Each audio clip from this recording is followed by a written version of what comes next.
Now, next to the topic, Judaism and abortion. Abortion is prohibited in Judaism, just as murdering innocents is prohibited. The Talmud says that a fetus is included in the Noahide prohibition of bloodshed that is learned through Genesis 9:6, and this states, "He who spills the blood of man in man shall have his blood spilt." The Talmud interprets the blood of man in man as to include a fetus. Things that are prohibited under the Noahide laws are also prohibited to Jews. The penalty of having his blood spilt is interpreted by Maimonides as referring to a punishment by the hands of heaven and not by the courts or man to man. The Talmud also states, "Whoever destroys a soul is considered as if he destroyed an entire world." So Judaism really does emphasize the sanctity of human life from conception to natural death. Judaism was the original source of the specific "to save the life of the mother" exception. The Mishnah explicitly indicates that one must abort a fetus if the continuation of pregnancy might imperil the physical life of the woman. And it's written, "If a woman is in hard travail, one cuts up the offspring in her womb and brings it forth member by member, because her life comes before the life of her fetus. But if the greater part has proceeded forth, one may not set aside one person for the sake of saving another." This exception to the prohibition of abortion was intended to be used only in the case of imminent death of the mother because of breech birth, when the baby would act as a danger or a rodef to the mother. Currently, only 1% of pregnancies presents a life-threatening situation for the mother. Former United States Surgeon General D.C. Everett Koop stated publicly that in his 38 years as a pediatric surgeon, he was never aware of a single situation in which a freeborn child's life had to be taken in order to save the life of the mother. Ectopic pregnancy is primarily only valid exception today. Ectopic pregnancy refers to any pregnancy that is implanted outside the uterus, most commonly in the fallopian tube. By the time an ectopic pregnancy has been discovered, usually by 7 to 8 weeks gestation through an ultrasound, the embryo has died in the majority of cases. However, the supporting tissues for the pregnancy often continue to grow and can cause life-threatening bleeding, either through rupture of the fallopian tube or other mechanisms. Exceptions to the prohibition against abortion in Judaism have expanded until now. Abortion is accepted as birth control by many Jews and Jewish leaders. Since the destruction of the temples and subsequent dispersions and exile, Jewish abortion opinions have been influenced by secular cultures, and Torah has been misused to justify unlimited abortion practices. And we're going to look at just a couple of them here, and then we'll look at several other ones later in the presentation. From Exodus 21, it's written, "And should men quarrel and hit a pregnant woman, and she miscarries, but there is no fatality, he shall surely be punished when the woman's husband makes demands of him, and he shall give restitution according to the judge's orders. But if there is a fatality, you shall give a life for a life." This is long used by abortion advocates to reframe abortion as legal in Judaism.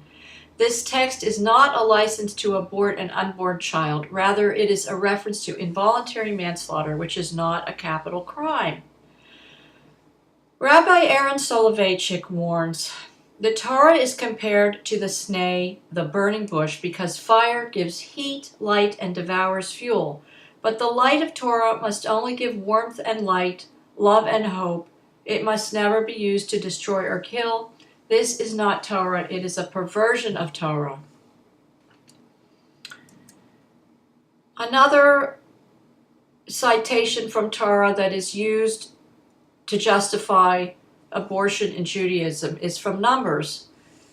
"It shall come to pass, if the woman had been defiled, her belly will swell and her thigh will rupture."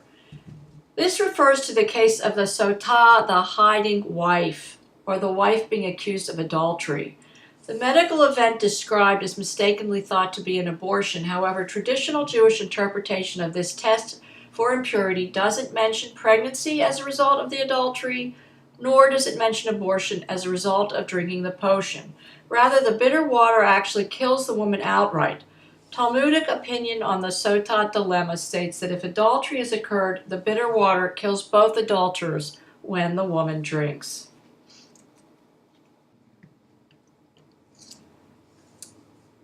Our Jewish tradition has many references in Torah to protecting unborn life and life in general, beginning with the Noahide law, do not murder. And then Genesis 9, whoso sheddeth man's blood within man shall his blood be shed, for in the image of God made he man. And you be fruitful and multiply, swarm in the earth and multiply therein. And then Exodus, thou shalt not murder. Leviticus, and thou shalt not give any of thy seed or set them apart to Moloch, neither shalt thou profane the name of thy God. I am the Lord. Deuteronomy, I call heaven and earth to witness against you this day that I have set before thee life and death, the blessing and the curse. Therefore choose life that thou mayest live, thou and thy seed. Our prophets weigh in. Jeremiah, before I formed you in the womb, I knew you. Before you were born, I set you apart. I appointed you as a prophet of nations. And Isaiah, the Lord called me when I was in the womb. Before my birth, he had pronounced my name. And then our scriptures in Ecclesiastes. As thou knowest not what is the way of the wind, nor how the bones do grow in the womb of her that is with child, even so thou knowest not the work of God who doeth all things. And Psalm 139, for you created my inmost being, you knit me together in my mother's womb. I praise you because I am fearfully and wonderfully made. My frame was not hidden from you when I was made in the secret place. When I was woven together in the depths of the earth, your eyes saw my unformed body. All the days ordained for me were written in your book before one of them came to me. And then our rabbis understand the miracle and mystery of life in the womb. Rabbeinu Asher in Spain. There are 3 stages in a man's life: A, in the womb, B, in this world, and C, in the world to come. When the child is in the mother's womb, all his needs are met. If it were up to him, he would remain there forever. When he leaves the womb, it is because he has no choice in the matter. In truth, whatever takes place in the womb is wondrous and beyond our comprehension, such as how the infant exists in that environment and what it is that forces him at the appropriate time to emerge from there.